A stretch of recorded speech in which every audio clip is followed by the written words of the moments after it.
Global freight feeling the pressure from tensions in the Red Sea. As of yesterday, 158 vessels carrying an estimated $100 billion of cargo were rerouting away from that area. They're taking the long way around the Cape of Good Hope.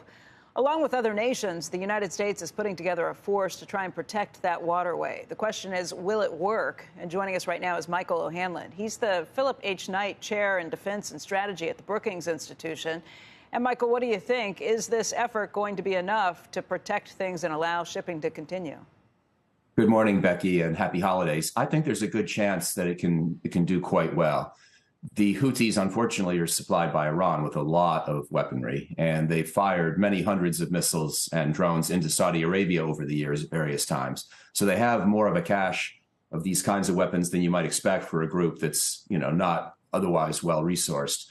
But I think that the geography may wind up giving some advantages for the U.S.-led coalition. There's typically going to be at least a distance of dozens of miles between a launch point and a target. And that gives numerous opportunities for intercept, whether electronic jamming, whether protection by interceptor missile.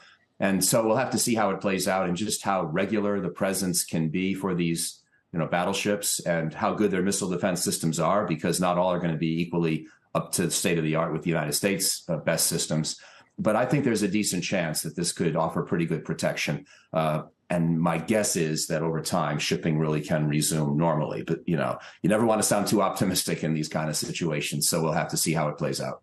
Yeah, Michael, those were some of my questions with it, too. Look, right now, even though these forces are promising to come in, you've got ships that are being diverted because the shipping companies, to send not only your cargo and your ships into these areas, but employees, that's a huge risk that I think most of them would not want to take. I don't know how long you think it would take to actually make things feel secure to the point where people would say, OK, I'll send my employees into this situation.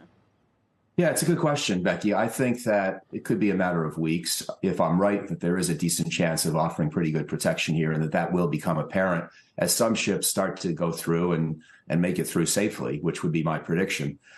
But the other side of this, of course, and I realize that for those who are experts in just-in-time shipping and supply chains, this may sound wrong, but it's really not that hard to go around the southern tip of Africa. It takes another 10 days or 2 weeks, depending on the speed of the ship.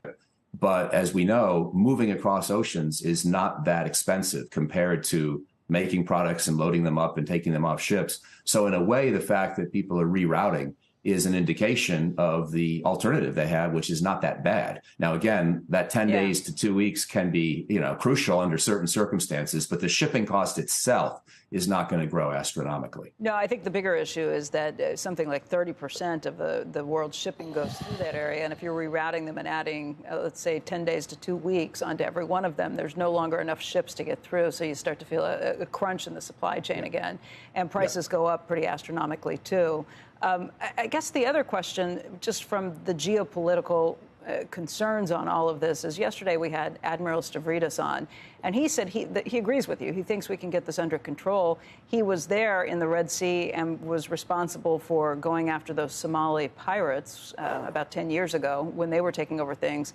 But even to stop the Somali pirates, who were not well trained, didn't have the munitions that these Houthi rebels have, they had to eventually go to the ground in Somalia to take out some of the launch areas. And that's how they were eventually effective in shutting down the Somali pirates. If you have the same situation where we have to put boots on the ground or go after things on the ground in Yemen, how does that potentially inflame the situation in the Middle East, since, these are being backed by Iran? Great questions. Well, first of all, I do think that with the Somali pirates, part of the success was just smart, improved practice at sea. I remember interviewing General Petraeus once on this, and he, of course, had been at Central Command.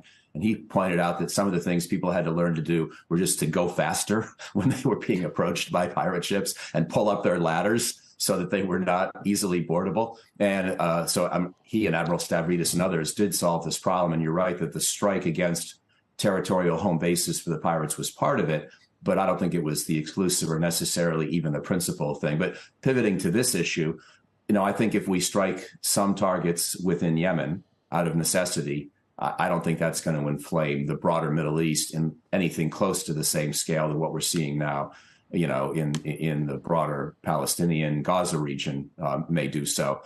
My guess is that most countries in the region actually want the shipping to work and don't really agree with what the Houthi rebels are doing. Again, Iran is the obvious exception to that, but I'm not that concerned about an escalation if we do a couple of strikes against land targets.